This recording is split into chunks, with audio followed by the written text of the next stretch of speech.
2015 కన్యారాశి వారికి చాలా అనుకూలమైనటువంటి ఫలితాలు సూచిస్తున్నాయి.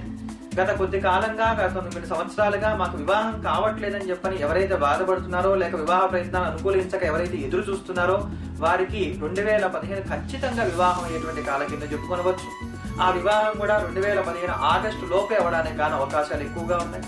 2015 ఆగస్టు తదుపరి నుంచి గురుబలం తగ్గుతున్నప్పటికీ అక్కడ కూడా శుభప్రదమైనటువంటి వ్యయాన్ని సూచిస్తోంది. ఒక ఇల్లు కానీ, ఒక స్థలం కానీ, ఒక గృహం కానీ, లేదా ఒక పెద్ద మొత్తంలో ధనాన్ని దాచుకోవడం కానీ, ఇటువంటి అంశాలు కాను మీకు 2015 చాలా చక్కగా ఉపయోగపడుతుంది. మనస్సుకి తృప్తి కలిగించే విధంగా చెప్పుకోదగినటువంటి ఒక తీర్థయాత్రను చేస్తారు. మీ యొక్క ధర్మం ఏదైతే ఉందో మీ తల్లిదండ్రుల పట్ల కానివ్వండి, మీరు అనుకున్నటువంటి, మీరు నమ్ముకున్నటువంటి వ్యక్తుల పట్ల కానివ్వండి, దాన్ని నివర్తించగలుగుతారు.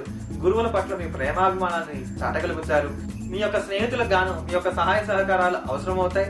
వారికి సహాయం చేయడం మంచిదే కానీ మీ యొక్క తాహతును, మీ యొక్క శక్తిని అనుసరించి సహాయం చేయండి. అంతకు మించి మాత్రం ఎక్కువగా పోకపోవడమే మంచిది. భార్యతో ఏర్పడేటువంటి తగాదాలు, వివాదాలు ఏవైతే ఉన్నాయో అవన్నీ సమసిపోవడానికి గాను కాస్త ఆచితూచి మాట్లాడడం అనేది మాత్రం చెప్పదగినటువంటి సూచనగా ఉంటుంది. అందరినీ గౌరవిస్తారు, అందరినీ అభిమానిస్తారు, అందరికీ కావాల్సినవి చేస్తారు. భార్య దగ్గరికి వచ్చేసరికి మాత్రం కానీ ఈ సంవత్సరం కాకపోతే పై సంవత్సరం అయినా చూసుకోవచ్చు కదా అనేటువంటి ఒక నిర్లక్ష్యాన్ని కనబరిచేటువంటి స్థితి ఈ సంవత్సరం సెప్టెంబర్ నుంచి కనబడుతోంది. కనుక భాగస్వామి విషయంలో, భార్య లేక భర్త ఎవరైనప్పటికీ కూడా భాగస్వామి విషయంలో కాస్త నేర్పును వహించినట్లయితే మీకు ఈ సంవత్సరం అంతా కూడా చాలా వరకు శుభప్రదంగా వెళుతుంది. ఆగస్టు నెల మాత్రం తగు జాగ్రత్తలు పాటించడం అనేది ఈ కన్యా రాశి వారికి చెప్పదగినటువంటి సూచనగా ఉంటుంది.